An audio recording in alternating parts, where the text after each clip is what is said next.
paz do Senhor, meus irmãos. Mais um vídeo para o nosso canal ID.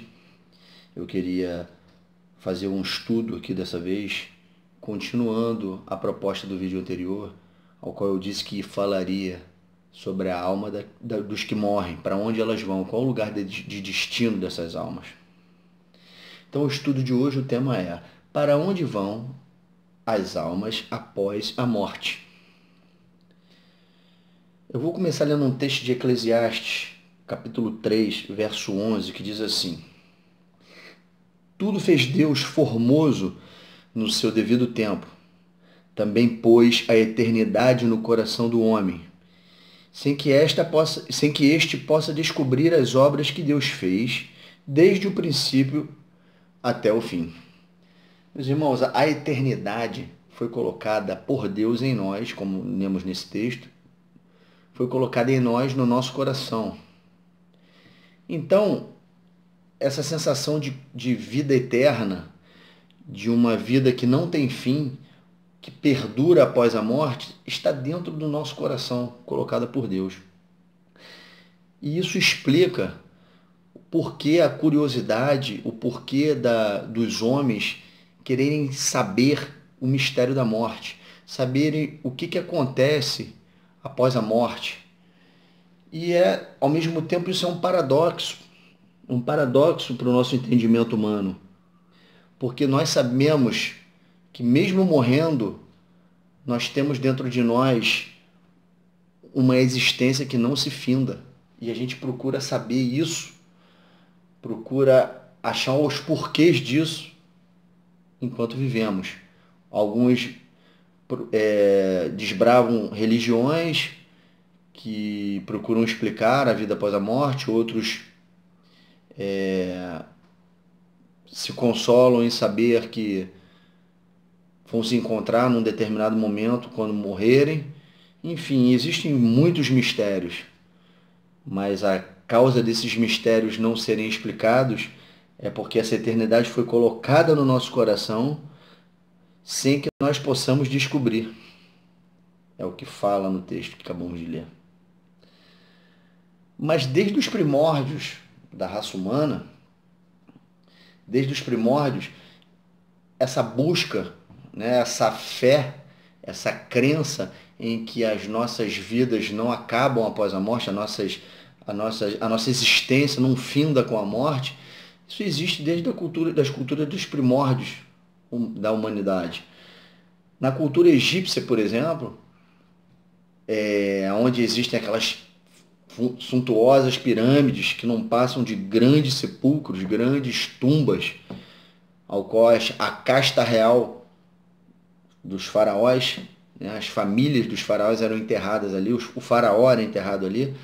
Eles faziam aquele ritual fúnebre, né?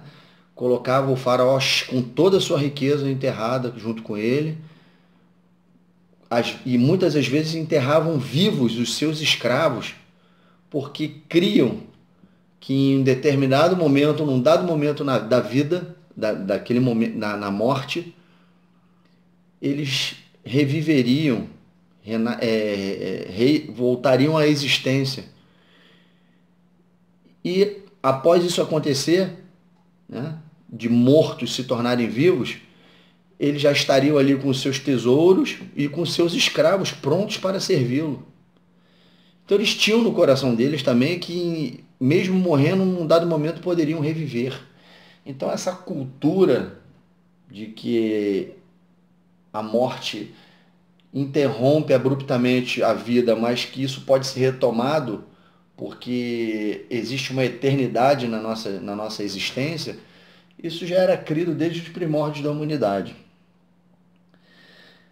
Mas a verdade, meus irmãos, a verdade de Deus é que depois que morremos não deixamos de existir, porque para Deus todos somos almas viventes. A nossa centelha de vida, a nossa alma continua existindo, porque elas são eternas. As nossas almas são eternas. Para Deus não morremos. Mas o que é a morte? Né? A gente tem que falar o conceito, né, do que é a morte. A morte, na verdade, é a separação abrupta do teu corpo físico, da morada da tua vida, na morada da tua alma, ela é separada abruptamente do teu corpo.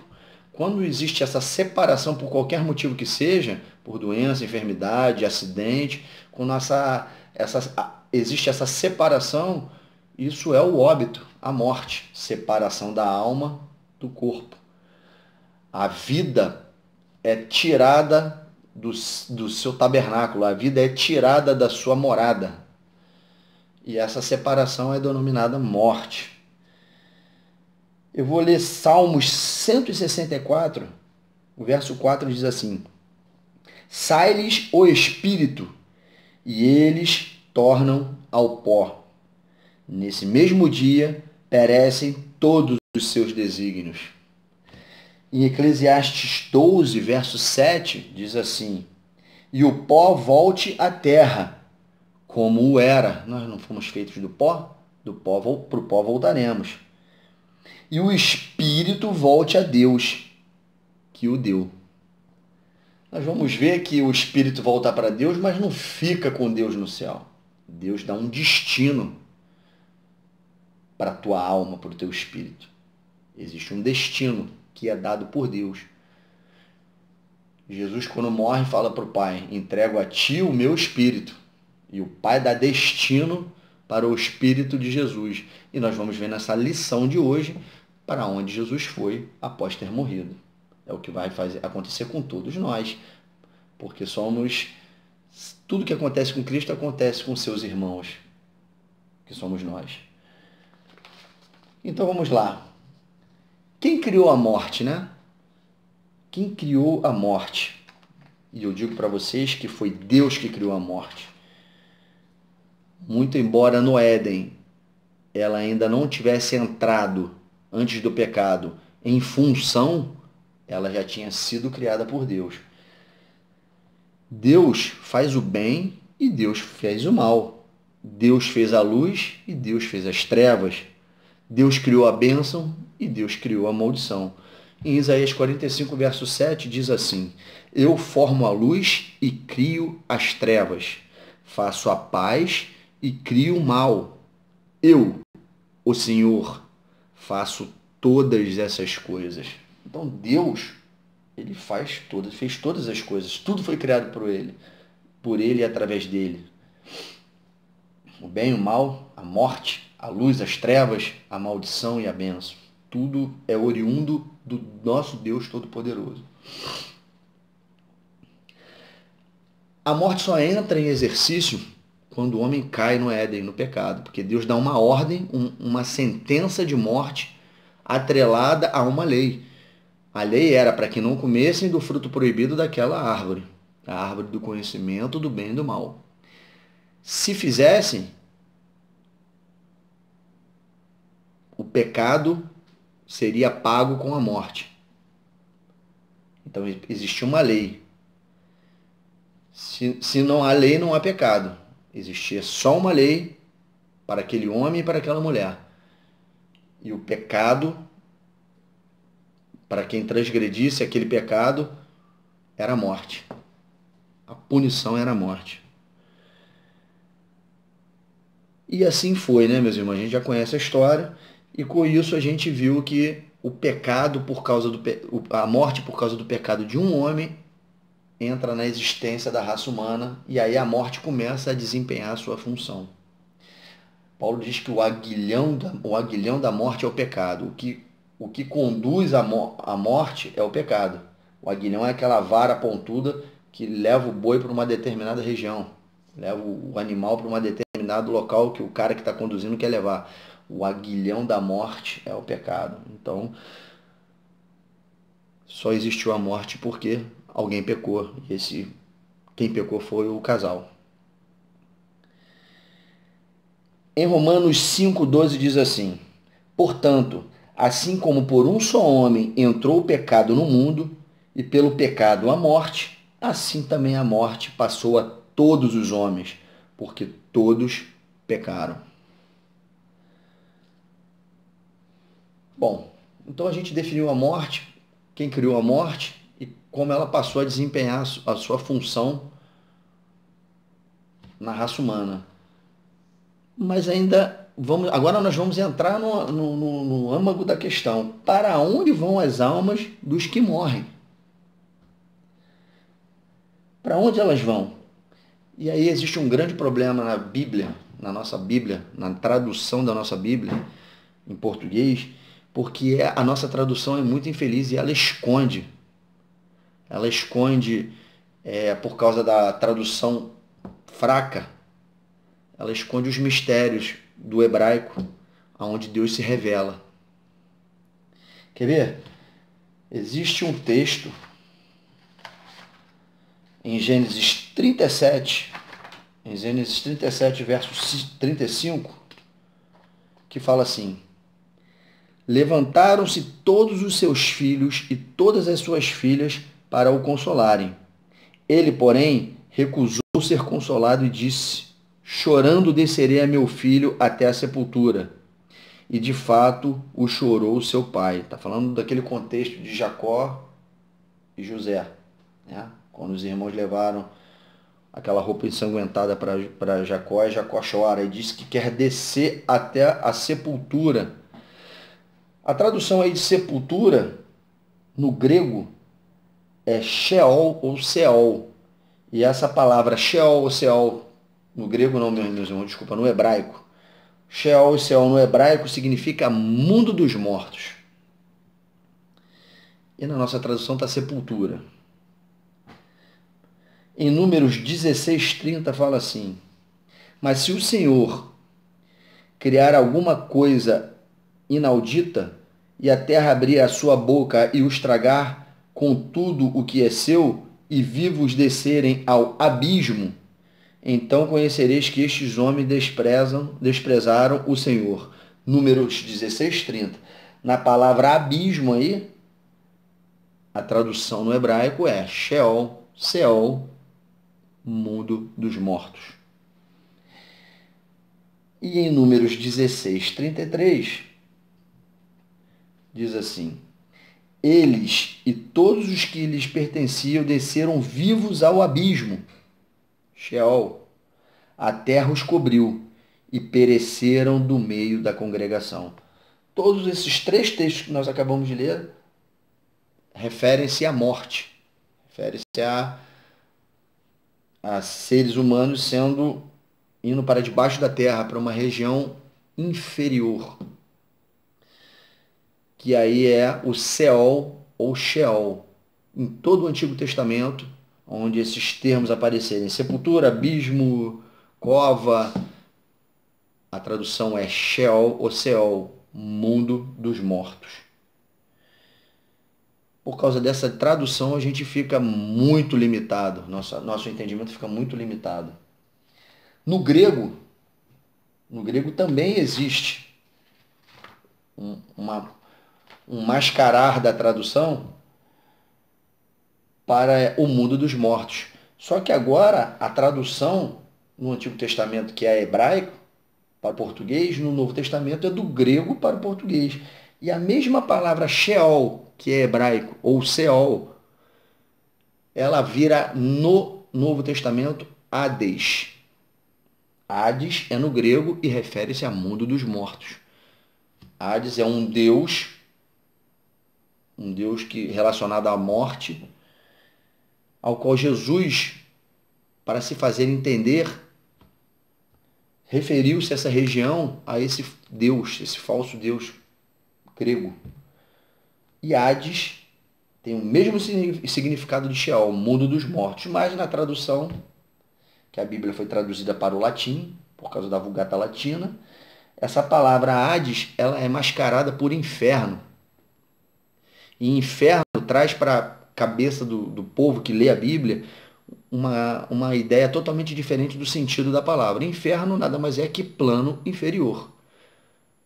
Que na verdade é a região que nós estamos falando, um plano inferior. Um plano infra. Que é a região do mundo dos mortos, onde vão as almas. E aí as pessoas associam o inferno ao diabo. Inferno, fogo. Quando na verdade não é. Inferno significa plano inferior. E no Novo Testamento, onde tem escrito inferno, você pode conferir no grego que é Hades, mundo dos mortos. E aí existe uma parábola que Jesus Cristo, ele vai usar essa parábola como pano de fundo para explicar a região do mundo dos mortos. E essa parábola está lá em Lucas 16, de 22 a 31, que é a parábola do rico e do Lázaro. E eu quero que vocês prestem bem atenção nesse texto, porque nós vamos pontuar esse texto, para mostrar o que Jesus está querendo falar com essa parábola. Ele está explicando a região. As parábolas de Jesus, elas ilustravam situações reais, que existiam panos de fundo real. A parábola do bom samaritano, por exemplo, ele pegou os exemplos com um pano de fundo real de coisas que aconteciam realmente na época. Falou de fariseu, falou do sacerdote, falou do samaritano, falou de situações em que envolviam aquele contexto de pessoas religiosas que não cumpriam a lei só religiosamente, mas a verdadeira lei, que era ajudar o seu próximo, eles não cumpriam. E Jesus Cristo pega uma parábola e dá uma moral para essa história. E, na verdade, ele vai fazer a mesma coisa nessa parábola do rico e do Lázaro, que começa assim, Lucas 16, dos versos 22 ao 31. Aconteceu morrer um mendigo e ser levado pelos anjos para o seio de Abraão. Vocês já escutaram essa palavra. Morreu também o rico e foi sepultado. No inferno, aí no Hades, estando em tormentos, levantou os olhos não é isso aqui. Levantar os olhos é olhar adiante, olhar mais além. Levantou os olhos e viu ao longe a Abraão e Lázaro no seu seio. Lázaro estava confortado por Abraão. Então, clamando, disse: Pai Abraão, tem misericórdia de mim e manda a Lázaro que molhe em água a ponta do dedo e me refresque a língua, porque estou atormentado nessa chama. Disse, porém, Abraão: Filho, lembra-te de que recebeste os teus bens em tua vida, e Lázaro igualmente os males. Agora, porém, aqui ele está consolado, tu em tormentos. E além de tudo está posto um grande abismo entre nós e vós, de sorte que os que querem passar daqui para vós, outros não podem, nem os de lá passarem para nós. Então replicou: Pai, eu te imploro que os mande à minha casa paterna, porque tenho 5 irmãos, para que lhes dê testemunho, a fim de não virem também para este lugar de tormento. O rico estava num lugar de tormento. Respondeu Abraão: Eles têm Moisés e os profetas, ouçam-nos. Mas ele insistiu: Não, pai Abraão, se alguém dentre os mortos for ter com eles, arrepender-se-ão. Abraão, porém, lhes respondeu: Se não ouvem a Moisés e aos profetas, tampouco se deixarão persuadir, ainda que ressuscite alguém dentre os mortos. Eu quero alertar para essa parábola alguns pontos que o Senhor Jesus quer mostrar. Primeiro ponto: as almas, quando elas deixam seus corpos e vão para a morte, as almas não dormem. Engana-se quem acha que o descanso das obras, o dormir no Senhor, é realmente, de fato, uma coisa literal. É só uma figura de linguagem. As almas não estão dormindo. E nós vimos que o rico, Lázaro e Abraão, eles interagem, eles se olham, eles se veem, eles se reconhecem. Eles interagem. O rico tem sensações. Ele sente calor, sente sede, sente arrependimento, ele sente angústia para avisar os seus irmãos para que não cometam o mesmo erro e padeçam naquela região de tormento. Então você vê que tem uma interação, tem sentimento, e essas almas não estão dormindo. Primeiro ponto. Segundo, que nessa região existem 2 lados. Um lado que está o rico, o outro lado que está Lázaro com Abraão. E entre essas regiões existe um abismo no meio. Meus irmãos, se existe um abismo no meio que não deixa os de lá passar para cá e nem os de cá passar para lá, esse abismo é uma coisa tremenda, enorme, gigantesca, que impossibilita o translado. Vamos imaginar isso aqui, ó. Um abismo. Seio de Abraão, tormento e um abismo no meio. Aqui está pobre e Abraão, e aqui está o rico, olhando, né?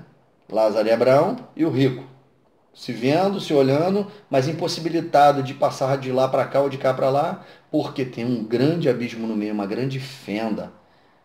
Conseguiram imaginar com esse exemplo? Pois bem, se existem dois lados e um foi privilegiado de ir para uma região que existe uma água para beber, que existe um consolo, que existe um lugar de gozo, em contrapartida existe uma outra região que existe um tormento, fogo brando que aquece, que esquenta, que dá sede, que atormenta. Então existe um lugar de tormento e um lugar de gozo, um lugar de consolo e um lugar de tormento. O lugar de consolo é o seio de Abraão. Por que seio de Abraão? Porque Abraão está nessa região, morreu crendo nos dias de Cristo, teve fé. A palavra diz que Abraão viu os dias de Cristo, teve fé, e por nós termos a mesma fé de Abraão, o pai da nossa fé, os que morrem em Cristo, tendo a mesma fé que ele, vão para o lado de Abraão. E quem não morre, e quem morre não tendo essa fé, porque essa fé é dom dado por Deus, eles vão para o tormento. Mas o que eu quero atentar para esse momento é que o tormento não é o lugar de destino final dessas almas, e nem muito menos o seio de Abraão. É um lugar transitório, é um lugar de custódia. As almas ficam ali aguardando um momento para saírem dali. E nós vamos ver no nosso estudo. Só que existe uma região de gozo, uma região de deleite e uma região de tormento. O seio de Abraão é para o lado dos que morreram em Cristo, que tem a mesma fé de Abraão. E do outro lado, os que morreram sem Cristo, sem ter a fé de Abraão, sem ter recebido o dom dessa fé.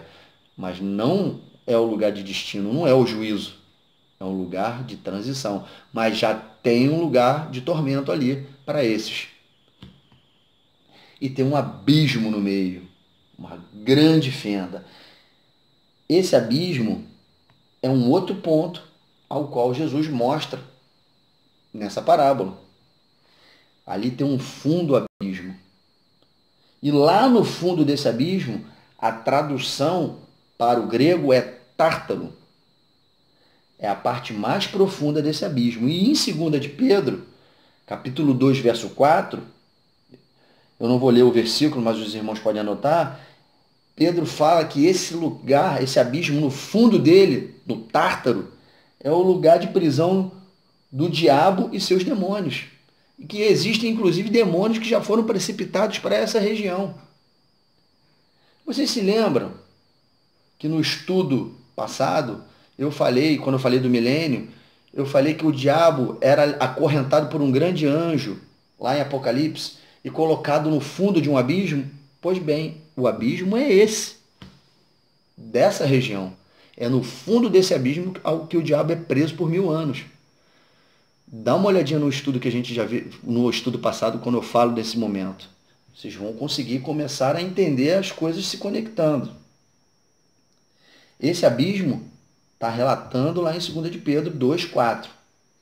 É o local de prisão dos demônios e do diabo no início do milênio. Está dentro dessa região, Seol ou Hades. E outro ponto que eu quero falar também desta parábola que Jesus deixa bem claro é que não tem como os mortos se comunicarem com os vivos. O rico pede para Abraão para que vá falar, para que ele vá falar com os seus irmãos, que ele mandasse alguém. E ele fala, não, ele tem a lei e os profetas. Da mesma forma que Lázaro leu os reis e leu os profetas, ele leu Moisés e os profetas e acreditou e creu, ele está aqui do meu lado. Tem a lei e os profetas para os seus irmãos lerem. Que eles leiam, porque não adianta eu mandar ressuscitar ninguém daqui se eles não acreditarem na lei e nos profetas. Que ele leia a lei e os profetas. Foi o que Abraão disse. Não tem como sair gente daqui para falar com eles, e nem muito menos eles conseguem falar conosco. Não existe. E cai por terra muitas falsas doutrinas que existem por aí, de mortos falando com vivos e vivos se comunicando com mortos. Na palavra de Deus, que é a verdade, a rocha, isso não existe. E é um ponto bem marcado nessa parábola. Bom, como Jesus ilustrou essa região existe. É um pano de fundo de uma parábola, ela existe. E a alma do nosso Senhor Jesus Cristo, quando ele morre, ela vai para essa região também. É para lá que vai. E aí vocês devem estar se perguntando, Jesus, antes de morrer, ele foi pendurado na cruz e o ladrão que estava numa cruz ao lado da dele falou assim para ele: Senhor, lembra-te de mim quando vieres no teu reino. E Jesus olha no olho desse ladrão e fala: ainda hoje estarei contigo no paraíso. E por causa desse dizer de Jesus, as pessoas acham que Jesus foi para o céu e o ladrão foi para o céu junto com ele. Jesus falou que foi para o céu ou falou que foi para o paraíso? Qual a definição de paraíso? Paraíso é um lugar de deleite, um lugar de gozo. Quando nós vamos à praia, estamos debaixo da nossa barraca com uma água de coco na mão e aquele dia maravilhoso, nós estamos no paraíso. Um lugar de deleite, de desfrute, de gozo. A gente não acabou de ver que existe uma região chamada Seio de Abraão, que é um lugar de gozo, um lugar de deleite, de desfrute, que não tem tormento? É este paraíso ao qual Jesus está se referindo que encontraria com esse ladrão. Vocês querem ver? Jesus, quando ele foi pendurado na cruz, quando ele estava próximo a render seu espírito ao Pai, isso era no final da sexta-feira, quase virando para o sábado. No calendário lunar, lá em Israel, em Jerusalém, 18 horas vira o dia. Então, às 18 horas de sexta, passa a ser sábado. Diferente da gente aqui que é meia-noite. 0 hora passa a ser o outro dia, o dia seguinte. Lá, de sexta para sábado, às 18 horas já vira sábado. E Jesus Cristo estava próximo às 18 horas. Foi por isso que apressaram aquele momento lá e deram a cacetada no joelho dos dois presos, dos dois ladrões que estavam lá. Eles morreram e Jesus já tinha entregue seu espírito ao Pai e eles foram lá conferir com aquele açoite na costela de Jesus, que saiu água e sangue, só para conferir. Não quebraram os ossos de Jesus, porque existia uma profecia de Isaías dizendo que os ossos do Senhor não seria quebrado. E aí tiraram Jesus da cruz rapidamente, sepultaram Jesus, não teve o embalsamamento, porque estava às vésperas do sábado, e sábado é pela lei de Moisés, os judeus não fazem nada. É greve. O sabá é greve. E aí fizeram aquilo tudo correndo. E no domingo de manhã, Maria vai para lá finalizar o ritual de embalsamamento do Senhor. E quando ela chega lá, ela se depara com a tumba aberta e sem Jesus dentro. E aí ela olha e vê um homem em pé e identifica Jesus Cristo e fala: Rabi, mestre. E aí se passa o texto de João 20:17, que diz assim: recomendou-lhe Jesus, falando para Maria: não me detenhas, porque ainda não subi para meu Pai, mas vai ter com meus irmãos e dize-lhes: subo para meu Pai e vosso Pai, para meu Deus, vosso Deus. O que Jesus está dizendo para Maria aqui? não subi para meu Pai. Ele não foi para o céu. Ele está deixando bem claro em João 20:17, falando para Maria, que foi lá fazer o embalsamamento do corpo dele, e tem a surpresa que ele está ressurreto na frente dela, em corpo glorificado, e fala para ela que não subiu. Se ele não subiu, aquele preso também não subiu, porque eles marcaram um encontro. E ele falou: ainda hoje estarei contigo no paraíso. Se ele não subiu e o paraíso não é o céu, aonde é o paraíso? O paraíso é o seio de Abraão, mundo dos mortos. Se Jesus não subiu, então ele foi para onde? Ele desceu. Efésios 4, 9 e 10 esclarece. Diz assim: ora, que quer dizer subiu, senão que também havia descido às regiões inferiores da terra? Aquele que desceu é também o mesmo que subiu acima de todos os céus para encher todas as coisas. É muito claro, meus irmãos, quando a gente vê a palavra de Deus se conectando. Jesus não subiu, ele desceu para as regiões inferiores da terra. Ele foi ao Hades. Ele foi para o Hades. E o que ele foi fazer lá? Para que Jesus foi para o Hades? Tinha coisa para fazer lá, gente. E está lá, ó, em 1 de Pedro 3, 18 a 20, diz assim: pois também Cristo morreu uma única vez pelos pecados, o justo pelos injustos, para conduzir-vos a Deus, morto sim na carne, mas vivificado no Espírito, no qual também foi e pregou aos espíritos em prisão, os quais noutro tempo foram desobedientes quanto à longanimidade de Deus, aguardava nos dias de Noé, enquanto se preparava a arca, na qual poucos, a saber, 8 pessoas, foram salvos através da água. Jesus Cristo foi lá no mundo dos mortos, no Hades, se apresentar a essa geração que não conheceu o Filho de Deus, dos tempos que estavam em prisão, e pregou para esses que estavam em prisão, desobedientes, na longanimidade de Deus que aguardava nos dias de Noé. O povo do primeiro mundo. Jesus foi lá pregar para eles, falar para eles, se apresentar para eles que ele era o Filho de Deus. Sabe por que ele foi fazer isso? Romanos 14, 9. Diz assim: foi precisamente para esse fim que Cristo morreu e ressurgiu, para ser Senhor, tanto de mortos como de vivos. Ele foi mostrar para aquele povo que não sabia que Deus ia ter um filho, que ele era o Senhor do Senhor, Senhor dos senhores, para que todo joelho se dobre no céu, na terra e debaixo da terra, ao nome de Jesus. Ele foi se apresentar que ele era o Senhor de vivos e de mortos. Ele foi falar que ele é a ressurreição, a própria ressurreição e a vida. Ele foi se mostrar, se apresentar que ele é o Todo-Poderoso. E aí, quando Jesus ressuscita, ao terceiro dia,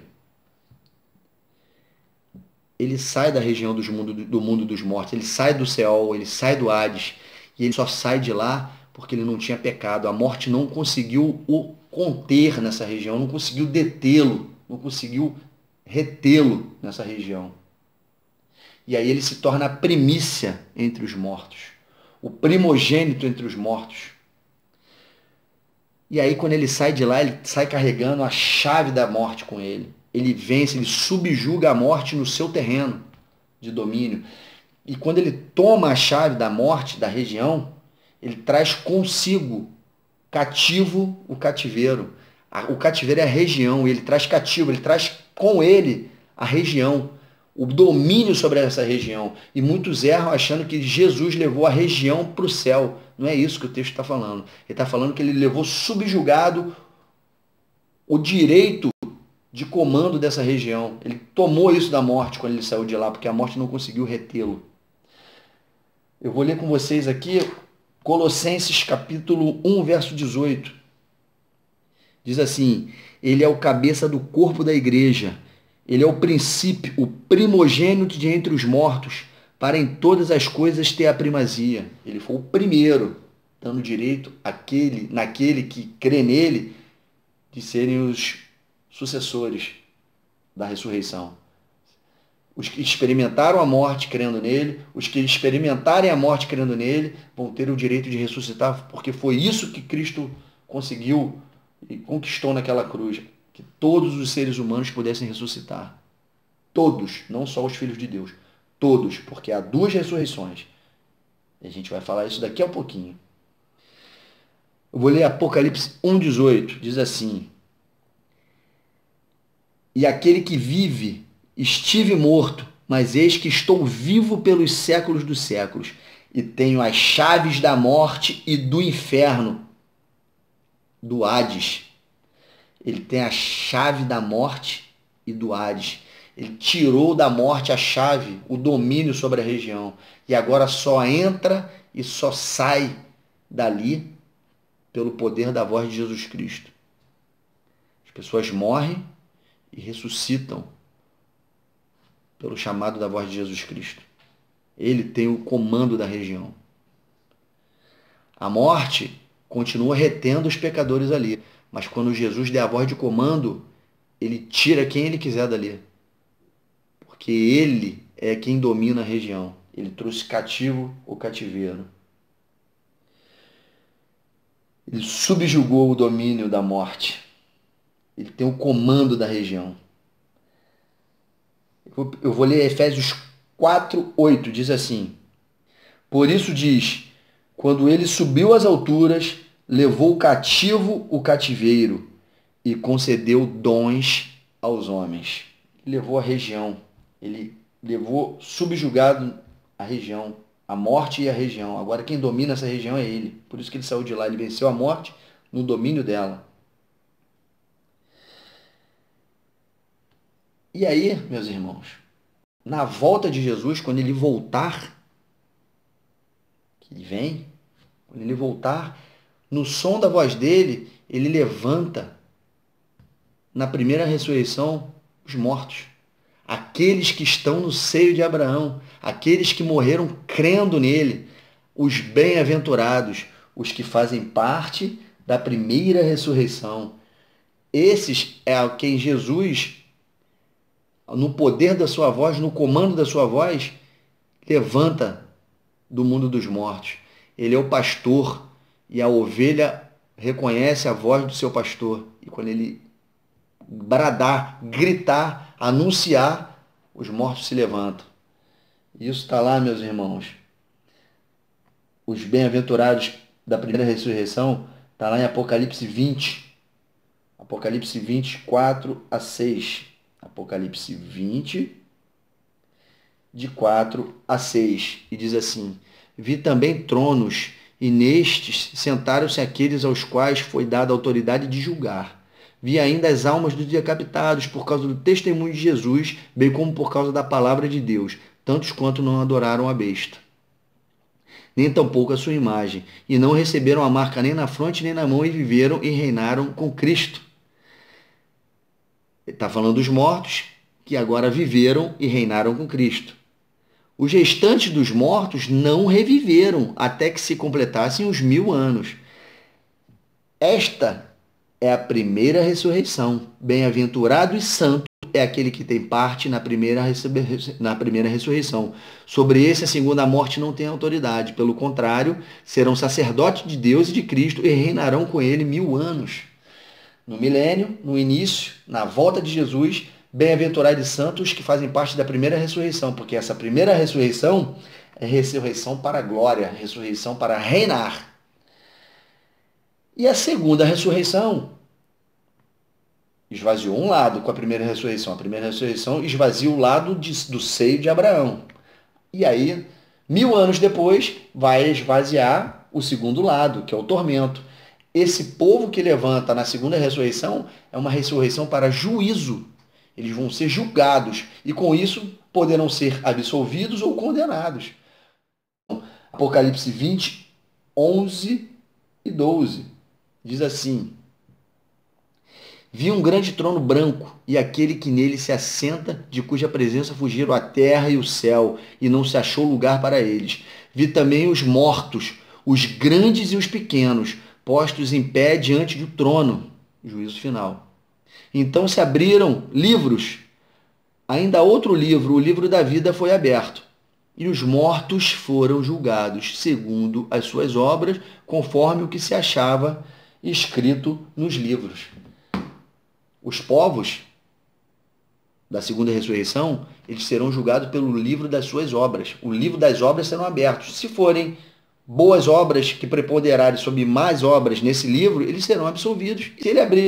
Se abrirem os livros e aquele ser humano que ressuscitou ali na segunda ressurreição, o livro dele for aberto e as obras deles forem negativas, preponderarem mais obras, eles serão julgados e condenados e vão para o lago de fogo e enxofre, junto com o diabo, seus demônios, a morte, a besta, o falso profeta e todos os outros inimigos de Deus.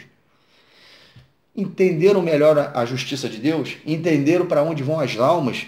Que todas as almas vão ressuscitar, uma num momento e outra em outro momento, e que existe uma região para onde essas almas vão ficar em custódia até que o dia de Cristo, a volta de Jesus, aconteça, para liberar um lado dessa região na primeira ressurreição, que depois de 1000 anos é liberado o outro lado, que vão ressuscitar. Meus irmãos, Deus é muito justo. Na segunda ressurreição, que é para juízo, as pessoas que ficaram lá, que morreram sem Cristo, sem ter a fé, que é dom de Deus dado, como é que essas pessoas vão direto para o lago de fogo e enxofre sem ser julgadas pelas suas obras? Não foi dado a eles o dom de crer em Jesus. Existe um vídeo da Fernanda, Somos Todos Filhos de Deus. Dá uma olhadinha nesse vídeo que é esclarecedor sobre esse ponto. Espero ter sido claro, meus irmãos, a respeito para onde vão as almas. Jesus passou por isso, nós passaremos se viermos a experimentar a morte. E assim a gente consegue entender com lógica o que acontece na morte com as almas, para onde elas vão e quais são o paradeiro delas na volta de Jesus. Deixa sua dúvida aqui, meus irmãos. Inscreva-se no canal, curta esse vídeo, compartilhe se edificou a tua vida, compartilhe com outros amigos, com outros irmãos. E a paz de Cristo, meus irmãos. Deus os abençoe.